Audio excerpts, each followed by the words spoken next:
Hello, Will, and welcome to the FluentReads Growth Series. How are you doing today? Good. How are you? I'm doing great, thanks. Thanks. Great to have you today to dive into some of these growth skill topics that we have.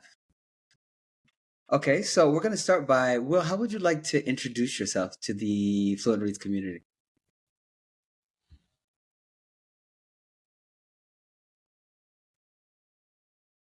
No? It froze up. Okay. So if it does freeze, well, you can let me know, but it's recording from your device, so it's no worries. So when I get the video, it'll be from your device, not it'll still keep recording if it freezes. Okay. Okay. Okay. All right. So we'll just start from the part. So hi, Will. How would you like to introduce yourself to the Fluid Reads community? Hello, everyone. My name's Will. I was born in the United States, but I lived with my family in 5 different countries. So I have a bit of an expat background. I fell in love with hotels, so I went to school for hotel management, but ended up working on Wall Street for 8 years before realizing that I wanted to follow my heart and dreams and move back to Spain, where I've been living for the past 5 years. I started my own company 3 years ago, and I've been loving it ever since. Okay. Great. Great. Great. So what we're gonna do is we're gonna start talking about some of the growth skills, which are primarily focused on soft skills. So let's start off by what are soft skills for you? How would you define them in your perspective, Will? Soft skills. When I hear soft skills, I think I have this image of like fluidity and water and movement coming into my head. So I would feel like it's the extent to which that you can feel and listen and be aware of your coworkers on a very emotional level. So much of business is sales, and so much of sales is an emotional connection. And so I would say soft skills are the to the extent that you're able to feel out your emotional connection with your communication counterparty or whoever you're communicating with in that moment. Okay. All right. Perfect. So let's start with the first one. Basically, I'll give you the topic of the soft skill, and you just start talking about it, and we'll that'll lead us into a further discussion. So the first one we have is company culture. Okay. So company culture. The two contrasting things come to mind right now when you say company culture. And I'll tell you a very short story. When I first moved to Spain, I worked at PricewaterhouseCoopers. And the working culture in Spain is such that young men and women will work until 2 a.m., 1 a.m., 2 a.m., 3 a.m. every night, seated at their desks, maybe not necessarily being productive, but with the appearance of doing work. That's kind of like showing face culture. And that type of company culture, I think, was very intense on young professionals and young people. And I think it generated a lot of turnover. This is true across all the many consulting agencies, but in Spain and in Madrid and in the big four consulting agencies, I would say turnover is a big deal. So that's one example of a company, one type of company culture. The second example I will give you is one of the clients I work with in my startup, which is the Virgin Group, which couldn't be more the antithesis of PricewaterhouseCoopers culture. Very much take as much vacation as you want, flexible working hours, working from home. And because of the emphasis on people, I think that particular company, the Virgin Group, is able to attract really high quality talent. I mean, a lot of times again, speaking on behalf of my client for which we work with from my startup, a lot of people come to the Virgin Group and just say, I'm so interested in working with the company because I just so connect with the culture. So company culture, I think, is something that it's very important because it can either give you a lot of turnover or it can either attract a lot of talent. Okay. All right. Perfect. Perfect. Great. So, well, I want to tell you the position. Are you using a device? You're using your phone for this recording? I'm using my computer. Okay, your computer's fine. The one thing is the angle. the way I see you, your hands are going in front of your face a lot. So I don't know if you want to, if Oh, you okay. could, just because when we do like a small form video, it's going to be a lot of, you understand what I mean? So just to keep that in mind Right, right. with Well, like that's the also angle. because I love gesturing, so No, I no, can it's gesture no, you can towards. just okay if you gesture horizontal. It's just because you keep going in front of your face when you talk. Okay, just to let you know that. Okay. All right. No worries. All right. Great. So we're going to continue. Let's start with the first. Let's start with the next one. Coaching. Coaching. Did I hear that correctly? Yes. Right. So coaching, I think, is everything. So it reminds me of a time when I was working in New York City at my previous job at a hedge fund, and I had various bosses. And I have to tell you, one of the reasons that I wanted to come to work is because even though it was an extremely difficult culture, because there was a significant amount of mentorship and humor and joking around and sitting in each other's office and kind of batting back and forth ideas and laughing, it made me really actually, I still want to go to work the next day. And so in my company now, I have two interns, or becarios as they're called in Spanish. I try to spend a lot of time um, connecting with them and coaching them and telling them about why we're doing something. Why are we analyzing this type of opportunity, and what skills that they are going to obtain. I for example, I teach every analyst or intern that works with me. I've had about 10 now since for the last 3 years. I don't let them use the mouse in Microsoft Windows. I teach them to use Microsoft Windows with the keyboard. And it's difficult because obviously we use the mouse a lot in our daily lives with computers. But I tell them about how by learning now at the beginning of their career, they're going to save themselves years of time in the future, and they're going to make the work more enjoyable. And so coaching is so important to your employees. You have to be, especially young ones, you have to be teaching them, quite frankly, in a very soft student to teacher role, less employee to employer role. Because the more they get excited about what they're learning, the more empowered they feel, the more they're going to be successful at the positions that assist your company. Okay. Perfect. Perfect. And how do you, when you're tracking their progress or if you're observing them, do you give them any feedback on their progress? I imagine because they're interns, maybe they work between 3 to 6 months or something like this. Mm-hmm, mm-hmm. That's a very interesting question. I have considered kind of doing it's a 6 month internship program that we have here at my startup, and to have a review at 3 months might seem premature. I think that any startup should have extremely high expectations of their um, interns or analysts or line level employees, because you don't want people that are not really excited to work, because it's a non-traditional working scape no matter what kind of startup you're in. We are in the asset management startup business, which is in the financial services industry, but in tech or in AI, I mean, these are all, the work is going to be very atypical. So if somebody wants a 9 to 5 or 9 to 7, whatever you want to call it, job, it's very defined.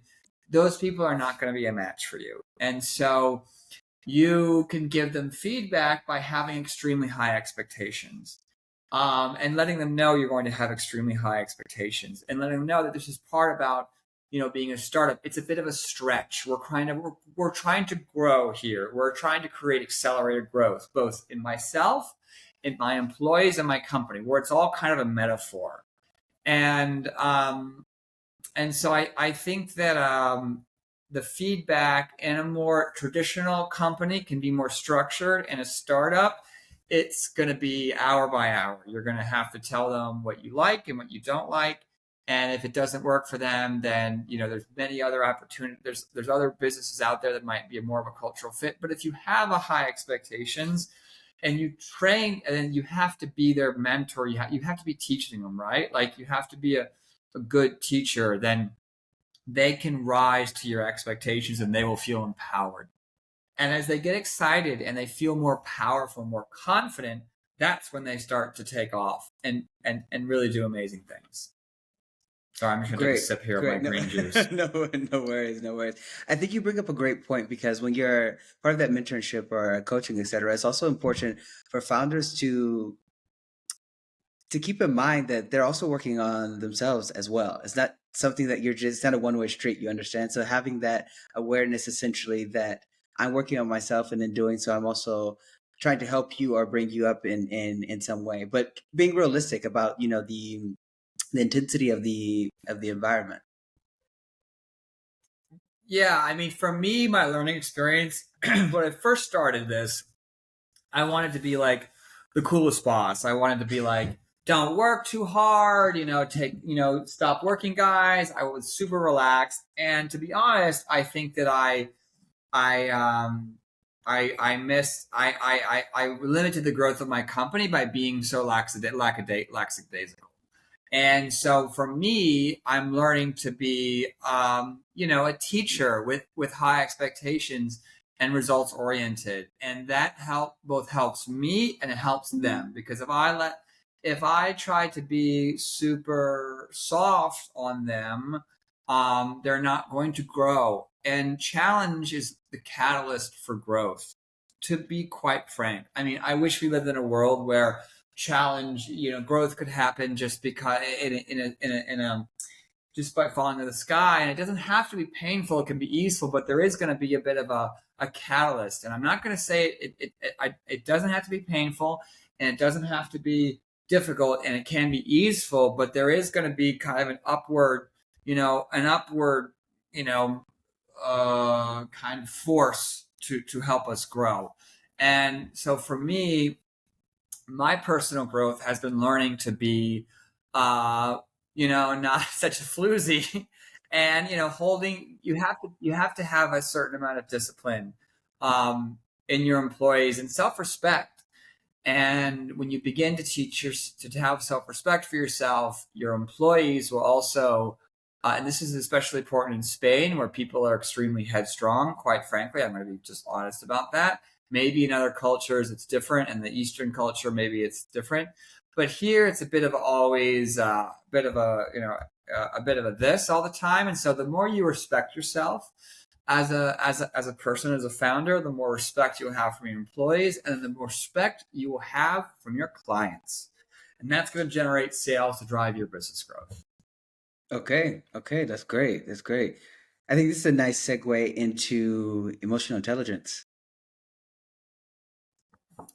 Yeah, so emotional intelligence, I mean, I come from a school of thought where we believe that I have been taught, and I subscribe to this belief that feeling is so much more important than logic. And maybe in the financial services industry that people would kind of give me a hard time about that.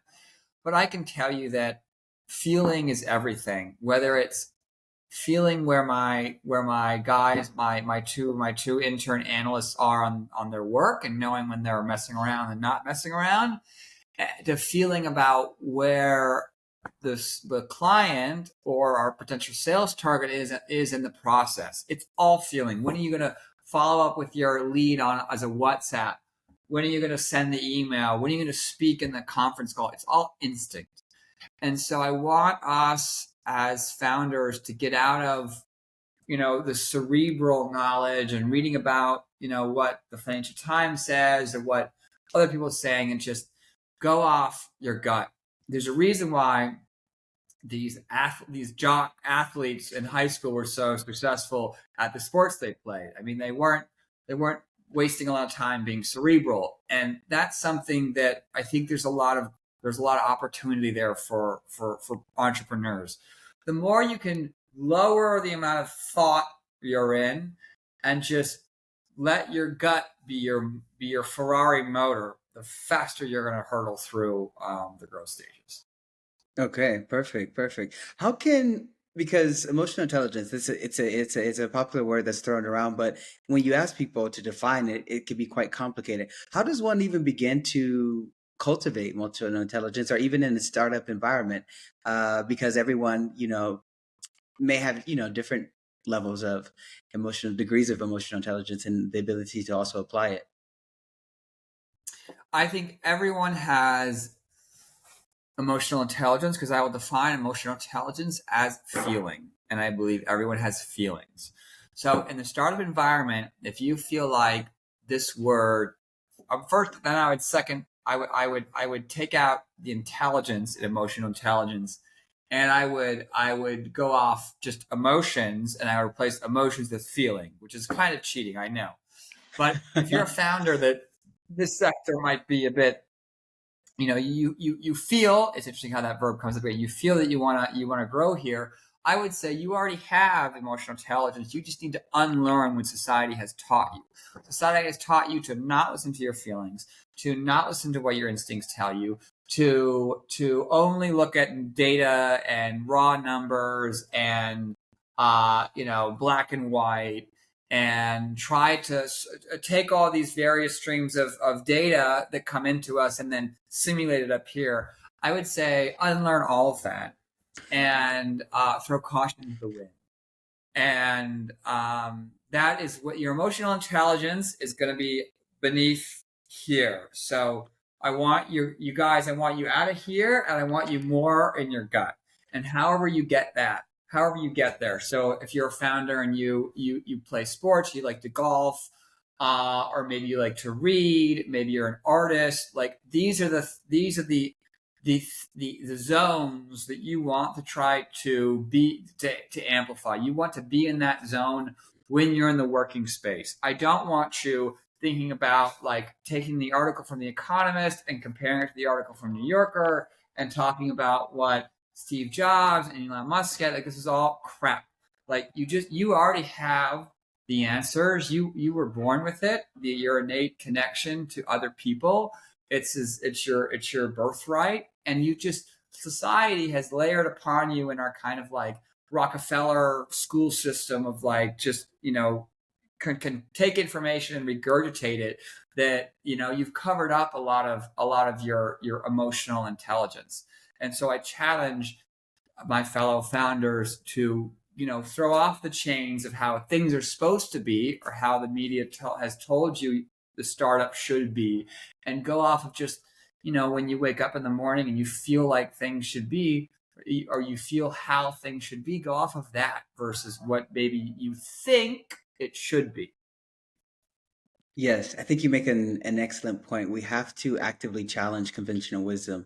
Many times the sometimes in the startup scene, or the narrative, the mainstream narrative, the macro narrative could be quite toxic in some way, when you say the only road here is to become a unicorn, the only road here is to there's a human element that's missing from this narrative. And I love the fact that you're emphasizing that, where sometimes we're constantly, I need the answers, where it's kind of, you have to look within. You have a lot.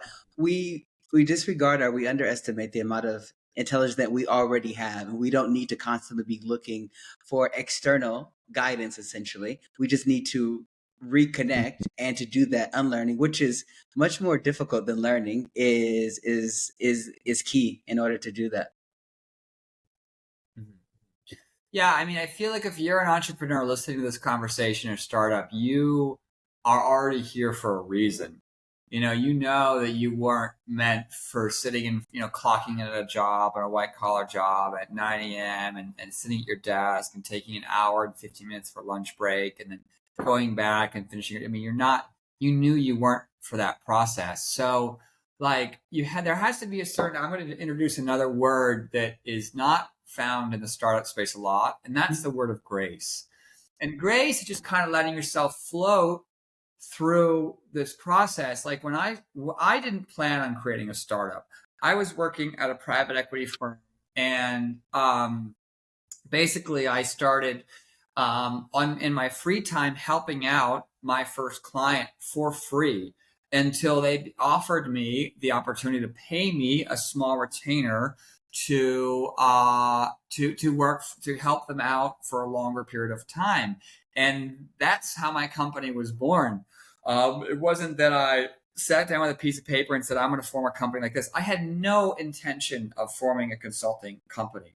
I had, there was a huge amount of risk, but you have to, follow your heart. And again, another word, that might not be in the start, that they teach in Stanford Business School, but that whatever you're passionate and whatever you're being called to, you have to go down that path, even if it's not clear how you're going to make money in the future. So I left my steady job with a steady paycheck to go on a 3-month consulting agreement with no guarantee of extension. But yet I was so passionate and excited about it. That's all I focused on. So I feel like there's a bit of a commoditization of startup culture right now. And people have to forget about that and focus on what is my calling? I wanted to be free of the man. I wanted to not ever have a boss again in my life. I wanted to break free of the change. And that was my passion. And that is what led me to this kind of freedom that morphed into my own consulting company and has now morphed into a financial services asset management manager. That's our next phase of expansion. And so my passion of not wanting to work at that kind of company culture anymore was really what drove me into the entrepreneurship space, and the opportunities began to come. So it's a bit of a flipping it on its head. Like, you probably are not going to have any idea what you're going to do or what's going to make the most money or what the plan's going to be. But if you're excited and you're passionate about it and you're listening to your heart and willing to have the grace to tumble gracefully through this process and not freak out, I think you're going to have more success. I love the point you're making. It comes to mind where when I talk about, start before you're ready. Sometimes we're and it's an internal process because we have so much of a negative narrative, our inner voices sometimes, that self-talk, where oh, I need to wait until I'm at this point in my job. I need to wait till I have the same. I need to wait till I need this. I need to wait, and eventually you never start. You never essentially take the plunge. So the fact that you said, okay, I'm done. I'm going to work for free, because that's I think that's what's so important and critical about believing in yourself, because no one else is going to believe in you more than you believe in yourself, essentially. So Totally. to be assertive with yourself and say, okay, I have to go out. I don't know exactly how this is going to happen, but it's going to happen. I think it's the perseverance, the tenacity, in a way, to say it's following that guiding light, essentially, that we all have, what you're talking about a little bit. Like, we have it inside. The thing is, it's been covered, even from a strategic point of view in Right. some ways. So yeah, I think it's follow your gut.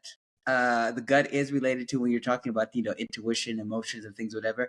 And this is not popularized, especially when you're paying for, maybe a degree in entrepreneurship, etc. It's all quantitative in many ways. Right. And that's why it's important, where, the reality of this is no one can teach you to do what you're doing now. Right. It's not in a book. You Mhm. can use that as a reference, essentially, and say, okay, I remember reading this. Right. Maybe this can be a variable of a very long equation, that is, being a founder or running a Right. company, etc. But you can't take everything at face value. You have to take it with a grain of salt. So I think that's a great way to think about it. Right. Right. Yeah. I mean, I think you really have to, like. I was lucky. My father is an entrepreneur and my brother is an entrepreneur, and I was the last. So I grew up in a family where there was a lot of focus on this. But if you ever bought a piece of real estate, you are an entrepreneur. I mean, you have identified an asset and, scoped out its value and transacted it. You are the owner of an LLC, or in the United States terminology, or SLU in the Spanish terminology. You are an entrepreneur. So everyone is an entrepreneur at some level. You do need the skills, the deeply important understanding of that. Sales is, how to drive sales, some basic financial understanding. But Hmm. so I'll give you a very, very brief story about one of my clients, founders Richard Branson. I mean, people write about how in meetings sometimes they would have to explain to him what revenue minus expenses was, because he just didn't think like that. And so what he's being driven off of is pure passion. I mean, absolute passion, gut instinct, and it's worked for him. And I have had luck as such, also doing that. So look, I'm not going to say you shouldn't. You definitely need to know accounting. The more accounting you know, it's going to be helpful. But you have to have a little bit of like vibrating, exciting energy behind whatever you're doing. WhatsApp or Instagram or Tesla. All these things were passionate. There's a certain amount of charge behind the product, and so you have that charged feeling is coming from you. So whatever gets you charged up in life is potentially something that you could run with and potentially help provide prosperity for you in the long term. Okay, great, great. Totally agree. Let's transition into goal setting. Yeah, goal setting. It's interesting. I am actually very bad at that because I have some friends who we had a conversation years ago. He said I wanted to be married by 30, and I was going to be married by 28, kids by 30, house by 32, and he accomplished all those goals.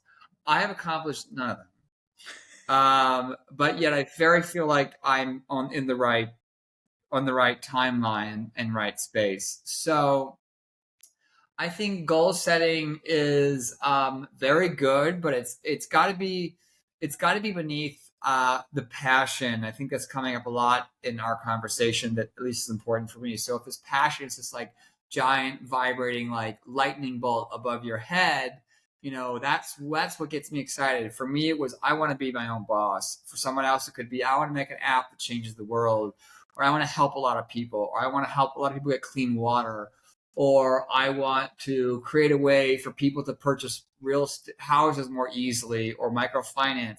Whatever that thing that's vibrating with a lightning like intensity, beneath that are going to be your goals. So if you know if my kind of the stuff that was sparking above my head was just I want to be my own boss and be free of this corporate work culture. Beneath that, it was like, well, I want to make Virgin one of my clients. I want to be working for that guy within the Virgin as my direct client report. So I would say goals are the stepping stones to help fulfill your ultimate passion fantasy. Great, great, great, great, great. This is great. This is great. It's because goal setting sometimes, everybody has a view on this. You have a goal, but if you think about in terms of like a bit of strategic thinking of like what are your plans like leading up to that. But in a way of what you're saying is goal setting, or even this can be thought of as like kind of like manifesting in some way. When you say like you had a very clear target of a specific company that you want to work with based on their company culture, etc., and you set that you made that as a goal and you attracted it in some way, or you gravitated toward it. So I think that's a it's great because goal setting it's quite an umbrella term, but it can come in different you can execute it in different ways. Yeah. Well, I think the reverse side is that what a more academic way or a textbook way of looking at startup entrepreneurship would be is that, let's say, the textbook would tell you to set a goal of 100,000 euros in billings for the first year, and that doesn't make I can't my heart doesn't jump at that. I can't get animated about it. And so I want to propose in our conversation that everything we're talking about, and again, this is my philosophy, so it's different than maybe a more traditional startup philosophy. Everything is based on kind of what's going to move, get yourself moving, get yourself out of bed. People call it passion. People call it, excitement. People call it energy. People call it, manifestation. Like, this is what is the driving force behind your startup. And so I think that by focusing on that being what makes my stomach do turns. Like, I would, if I'm a founder, and I would love to pitch to Shark Tank. Like, that is, like, for me, the most exciting thing. Like, just having that here above, and I'm just saying metaphorically, here above you, to kind of create a relationship with that, then your goals and your action steps are going to suddenly start to light up. But it's all about a feeling, right? It's a feeling. Like, I want to be in front of uh, the Corcoran lady on startup, and I want to pitch to her my idea, whatever it may be.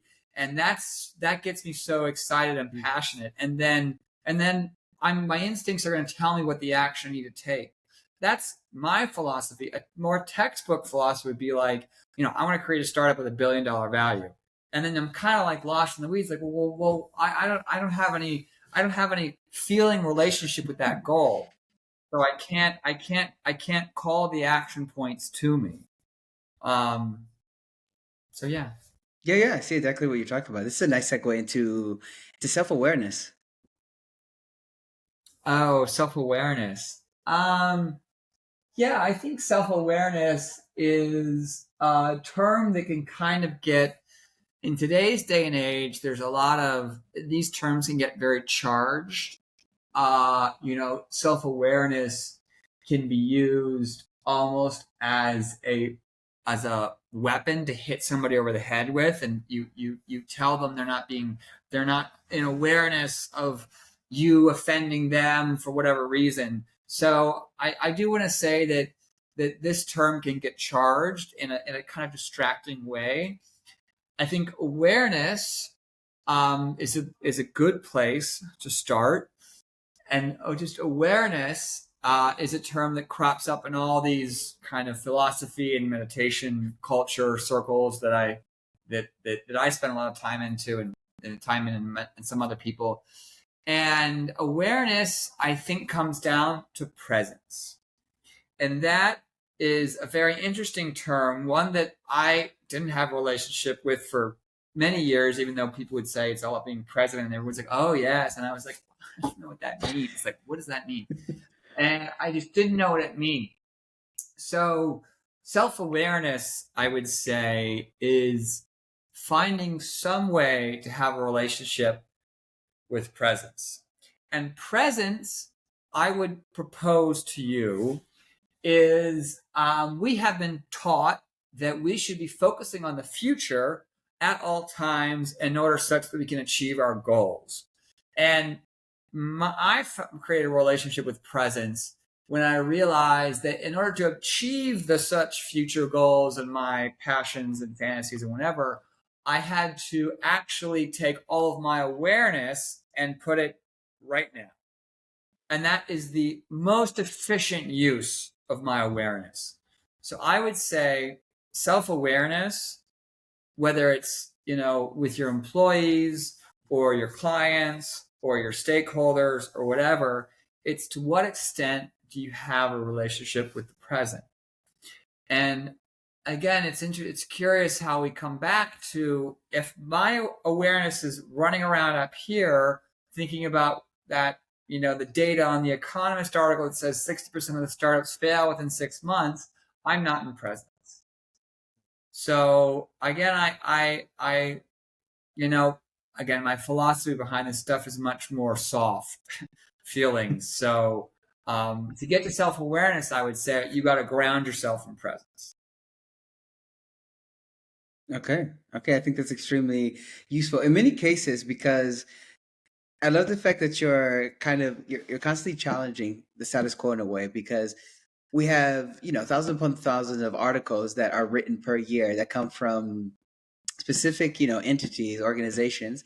And it's kind of like, what they say goes. So if the Harvard Business Review published this, or if it's from Stanford, or the New York Times said, or TechCrunch has published that this is, and people take this as an absolute truth in many ways. And it distracts you in many ways of and this is why sometimes, I mean, even in English, we refer to it as like there's an inkling that like something's not right about this message or something. It's not, I'm not connecting with this, but we don't know how to essentially verbalize that, or we can't articulate that. You understand what I mean? Because that requires experience in some ways. So I understand what you're talking about totally, but maybe someone watching this or listening to this say, okay, you're talking about being present. And in many cases, you know, as humans, we kind of want a mini roadmap in a way. So if someone is maybe not as connected with what you're saying is, what could be maybe an intro to that presence? We throw around mindfulness, we throw around self-awareness, but it's like, okay, I agree with you, but how do I initiate this process in some way? Right. That's a really good question. So I'm saying these things because I think there's a lot of resources out there for the empirical, more dry knowledge that entrepreneurs might need, and so I offer to you, and what if you're listening, some alternative things that I also feel like may be beneficial. So the alternative things we've been talking about is taking your awareness from here to your stomach, right? Like getting out of your thoughts, moving on instinct, trying to be present, and connecting with your passions and your heart. And it's incredible that, like, this is, I don't think you can think of any tech founder that when they started talking about why they started, you wouldn't agree that they were acting on passion and heart and instinct. Like it all kind of started with that. So to kind of begin to connect with this stuff, let's say I'm a founder and I have a lot of interest in being in the startup space. I have to take a little inventory of what gets me buzzing, whether it be from playing World of Warcraft or poker online or driving race cars or motos. What gets me buzzing, honestly, because that is going to give me clues as to kind of what can open up my heart and my stomach to more exciting things. So I would say, what gets me excited is one thing. Two, I would say having a connection with nature. And I know that's maybe a bit of an off-topic suggestion, but nature is the best metaphor. And a lot can be learned from nature and in water that might not be learned in the sterile, concrete block classroom that we as Americans all sat in from grades 2 to 12 when we were in, schooling. It was actually very much out of nature. So, what is my relationship with nature? I would say is a good way to kind of begin to lower the static in your head. And then I would ask somebody if they wanted to connect with their feelings a bit more. I'd be curious as to how much time they spend on social Mm. media and in front of a computer screen, watching television shows, movies, or with their eyes on their phone. And I think that these are all things that can disconnect you from your instincts because they're designed to capture our attention. And if you're not connected to your instincts, you cannot generate creativity. The final point I would say is that I would strongly encourage everyone, and I know there's a little bit of resistance to this, is to somehow, some way, do some sort of creative activity on a consistent basis. Whatever gets you buzzing a little bit. I do dance classes. I do not like dance classes. I do them every week. Okay. I am not good at dance classes. But I tell you that afterwards I feel really amazing. I notice such a big difference. And I know eventually, like, I'll get better at it and it'll be okay. So whether it's writing or drawing or some sort of creative thing, this is, I know there's a creative energy inside of you waiting to be manifested. Don't tell me that you don't have any creative interests Mm. and that all you do is watch Netflix. Like, that is just going to melt your brain. So to summarize your question, Mark, I would say, connecting with nature, what gets me buzzing, um, getting into a creative activity and being aware or just taking inventory, or making a little list of how often I'm in front of, Netflix, Instagram, my computer Mhm. screen, the television, or social media, or my phone. I think those would be interesting thought experiments to do if I want to kind of connect with myself a bit more. Exactly, exactly. I'm going to piggyback on that a little bit with I usually emphasize, working with whether they're clients or students, the importance of creativity. Unfortunately, it pains me to hear adults when I talk to them about, different things in their own journey. And you talk about creativity and they immediately say, I'm not a creative person.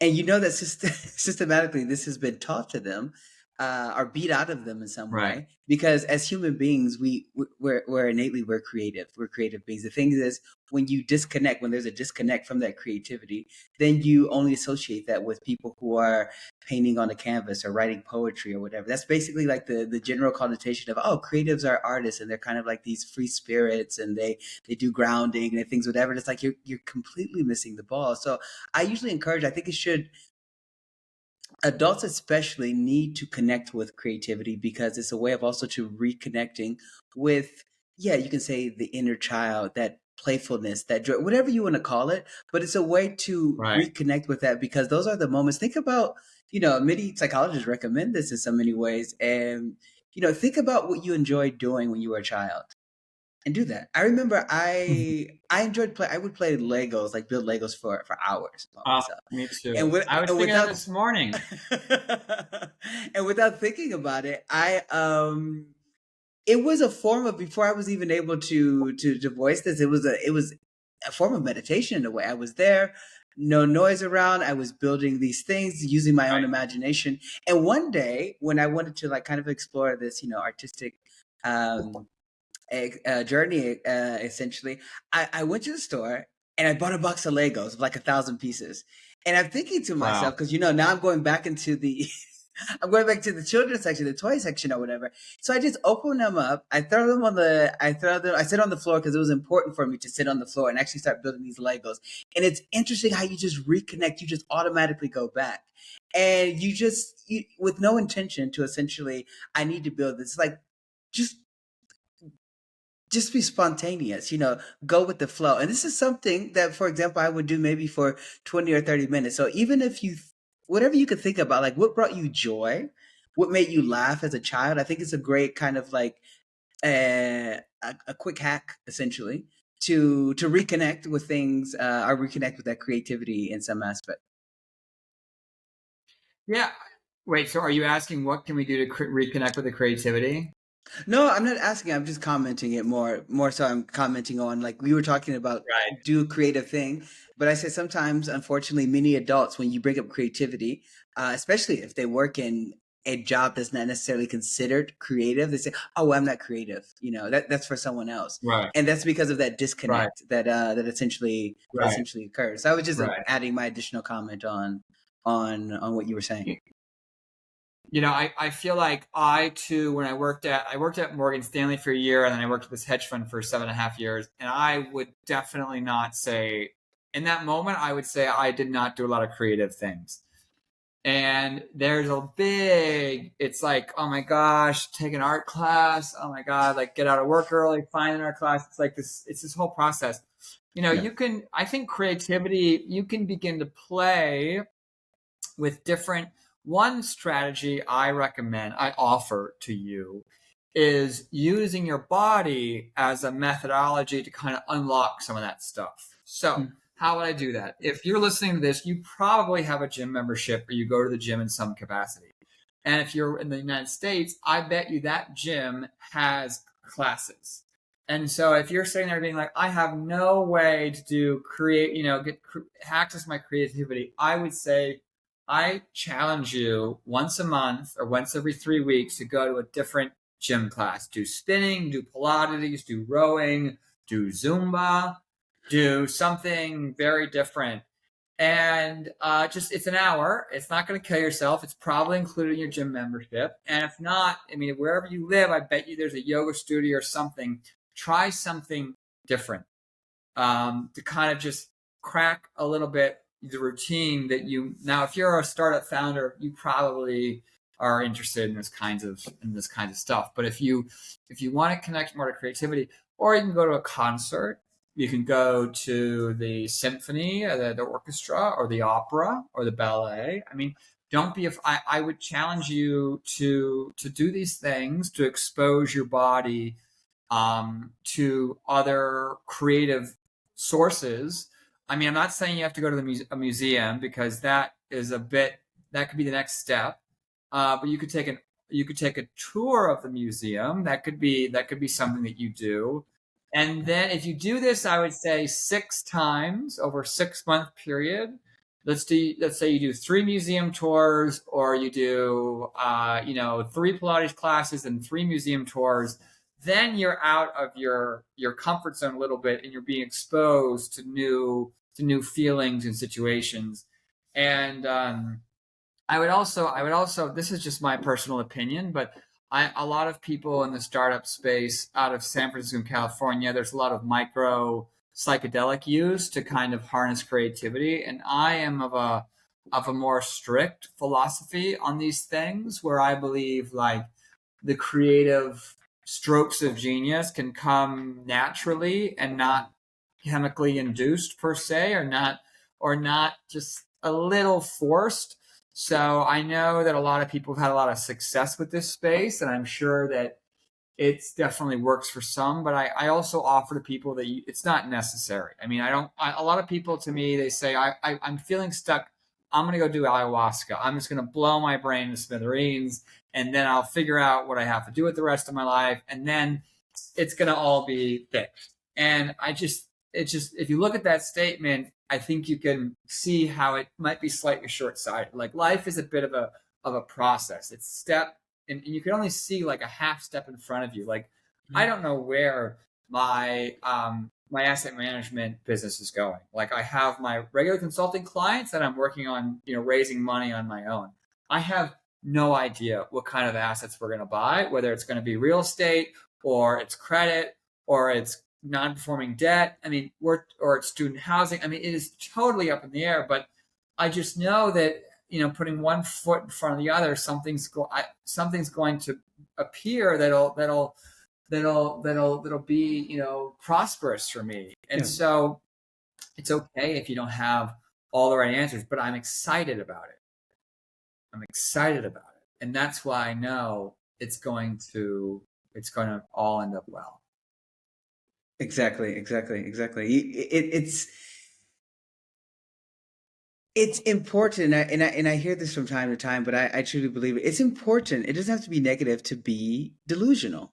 To be delusional in a way, meaning that you don't know what the future holds exactly, but in your mind, what your target is, what your North Star is, essentially, you see it clearly and you're moving toward it. And it doesn't really matter if you have any, interference with what other people think or anything like that. Like, you're clear about that and you're connected to it beyond just thoughts, but your gut feeling or your intuition and things, whatever. And it's extremely important. And entrepreneurs, founders, I think this is something intrinsic. We already know this, because in many cases we're talking about if we're trying to raise money with investors or whatever, you're selling a future that doesn't exist currently. You understand what I mean? So there has to be something behind that, whether it's a compelling story or it's in many cases, if you listen to, uh, podcasts, or you hear startups when they talk about raising money or whatever, or meeting people are interested, or they're investing in the person, in the story, and they not necessarily in,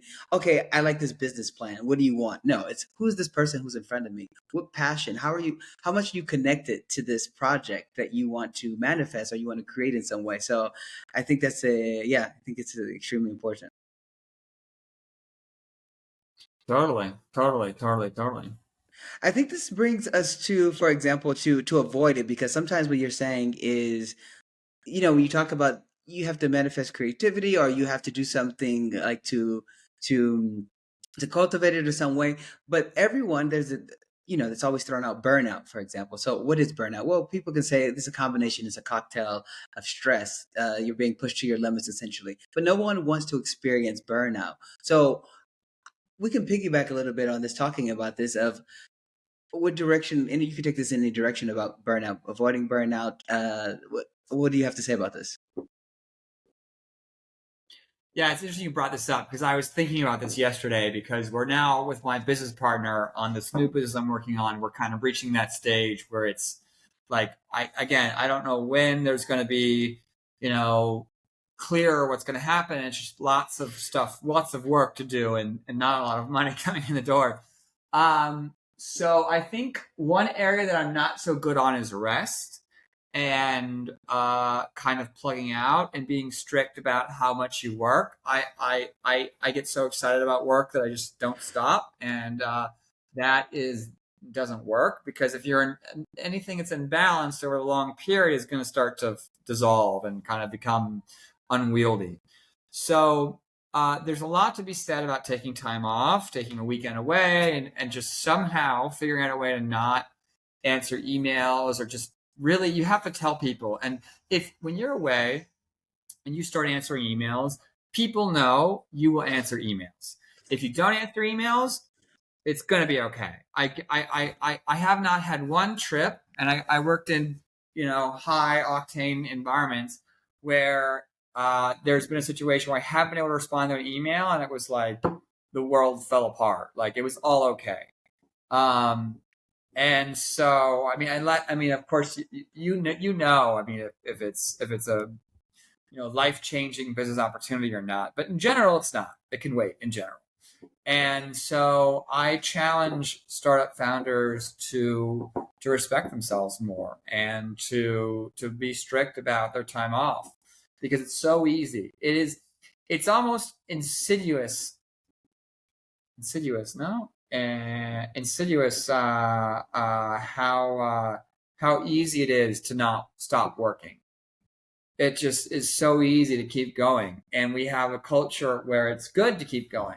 But I'll tell you, if you want to perform at a Mm. high level, you got to be in balance. And I'm about to be trying to do that myself the next 2 weeks. So it's that's my challenge. I mean, it's funny. I've been thinking about this. The challenge for me the next 2 weeks is to resist working, to Yes. resist Yes. the urge. It's an addiction to a certain extent.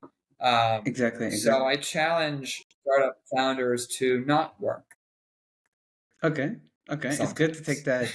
that. Sometimes it's yeah, to take that break because burnout. There's also, I mean, in general, there needs to be preventative measures that we need to take into account, which I think is a nice segue to our topic of talking about in terms of communicating things. So you may that can serve as maybe a preventative measure, which is vulnerability in the workplace. Essentially, so this is something that's thrown around like vulnerability.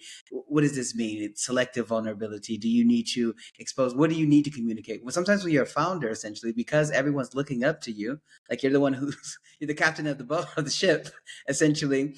Right. And there are certain things where they say, well, everything doesn't necessarily need to be communicated, essentially, but also there needs to vulnerability. There are some advantages, essentially, of maybe facilitating connection, a more meaningful connection with your team, or etc. What do you think about vulnerability in the workplace? I'm hyper vulnerable. I mean, there's this Okay. wonderful woman named Brene Brown or Renee Brown. Let me just. Brene She Brown. talks Brene about the power.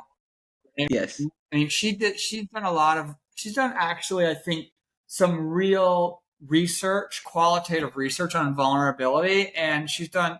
I mean, I watched her stuff 10 years ago, and she's just skyrocketed. And I think she's really really smart, and I think anybody who's in the entrepreneurship space should um should look at her stuff. It's Yes. She's very good. And I would say for me, I'm hyper vulnerable. And because the more vulnerable I am, the more power I give away.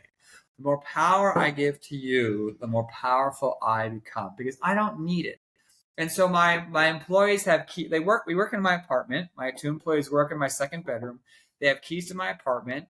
I am super trusting with them. I'm super vulnerable with them. And by doing so, I give them a lot of responsibility. It's like, guys, I'm not going to do it. You're doing it. I'm not. I'm very vulnerable with them. And it's an interesting balance between, again, for me, I have to maintain strict standard levels, but by leadership through vulnerability is a very interesting strategy because um, the traditional narrative is that the leader is strong and infallible, and people look up to them. But people look up to you a lot more if you're willing to say like this. Like one of my guys messed up big time a couple weeks ago, and I said, listen, like this puts my livelihood at risk. This impacts my ability to put a meal on my table. I mean, that's a super vulnerable thing for a boss to say to an employee. But it gets the point across. I mean, it makes it really real, and I'm not afraid of being that vulnerable. And now he or she is thinking, "Oh my gosh, like I don't want anyone to be in a situation where we're at like a put anyone in a critical situation like that. I'm going to be even more passionate about my work." So I think actually vulnerability is like my biggest leadership tool, or one of my biggest leadership tools, and I'm exploring ways to include it more in my leadership role at work when I'm able. When we Yes. have a bigger company and stuff, I think I'm going to experiment with being hyper vulnerable, not to the extent where it's weird, but just saying like, guys, you are in control. You could ruin me if you want, but you're all working here for a reason, so I don't think you will. Exactly, exactly. I think this is like I have no fear. I'm not afraid of this. And then they realize, oh my gosh, I'm not afraid either. And so you gotta, it comes back to fear. Hmm. And that's why I encourage people to check out Renee Brown. There's and this is applications way beyond the professional space. But the more vulnerable they're all, the more fearless you are, the more courage you have, the stronger you're going to be, baby. Exactly. This is like on a list that we're going to come to now, but I think it's connected to this as well. Is when you're talking about your open communication and being vulnerable, and because in the end, we're emotional beings essentially. You understand what I mean? So for you to emphasize, like, it's not that you did something wrong and that's it. It's that what you did wrong puts me in jeopardy, and as a result also puts you in jeopardy. And this is our next topic where we're talking about difficult conversations. Most people want to avoid these because it makes you feel uncomfortable. There's a tremendous sense of resistance, essentially, of like, I don't want to say this. Now, maybe even, if you're talking about top down or bottom up, meaning that creating a space where you can have these conversations that can be uncomfortable or difficult. What do you think about uh, creating a space in which difficult communications or conversations can come up more often? Yeah, so this reminds me years ago when I was still at Cornell, some of the Google people came in and they were talking about their leadership skills. And Google in 2010, 2011 was not, obviously this is a while ago, so they were still very not as giant as they are now. They were huge, but not like massive. And their leadership style and technique was trailblazing. And I remember one of their head of travel said that for meetings he only does ping pong, walks, or coffee. And it really stuck with me because I was like, that's an interesting way of doing it. So I think if you gotta have and it's interesting because I'm going to use this term here that I've held off using during this conversation because we're having a professional discussion, but this movement of energy, right? If I'm sitting in front of you and there's a table between us and you're sitting on the other side of it, it is like, whoa, there's just like a very strict structured situation we're in. But and so the energy, you could pretty easily see how the energy flow could be constricted in that space. But if you're sitting, if we go to a space where there's moving water, for example, there's a space with a fountain. I'm just making this up, and you and I sit by the fountain and we listen to the water moving in the background.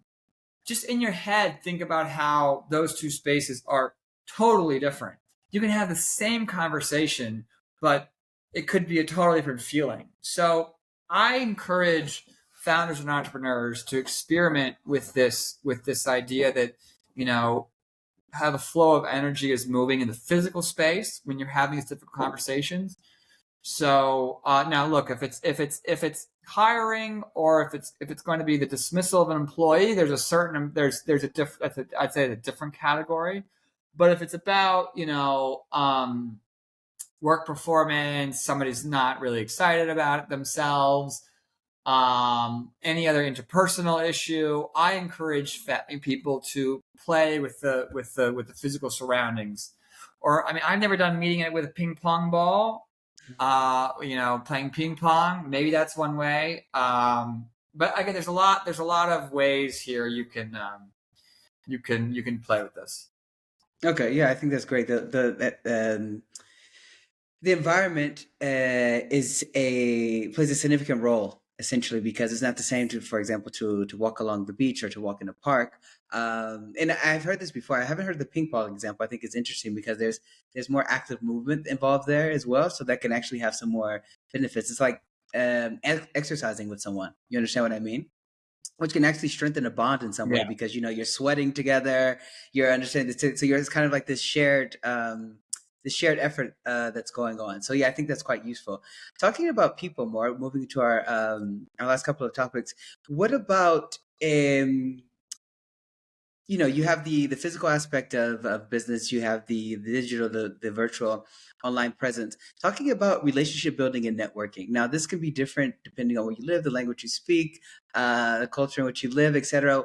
What would be your take on this? And because as founder, you need to meet people, and yeah, you can always talk about, oh, introvert, extrovert, but sometimes you have to put that aside and say, not what I want to do, not who I think I am, but what does the system need? The system may need me to go to this event and talk to 100 investors, or it may need me, etc. So, what do you think about this aspect of building relationships and networking?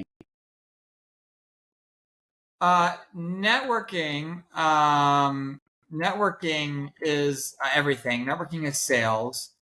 So many of the big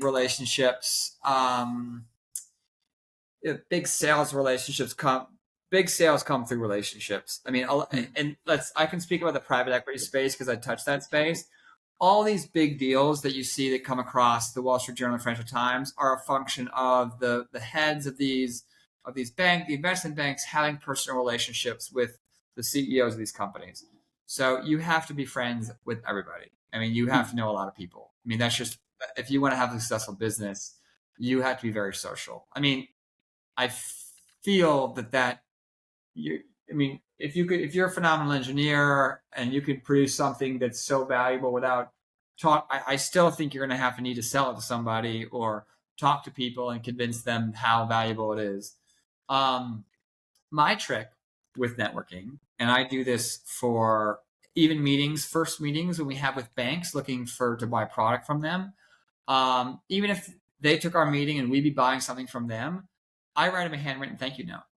Everybody, every time. And let me tell you, we can go and see any bank we want. I mean, I get thank you notes on my thank you notes.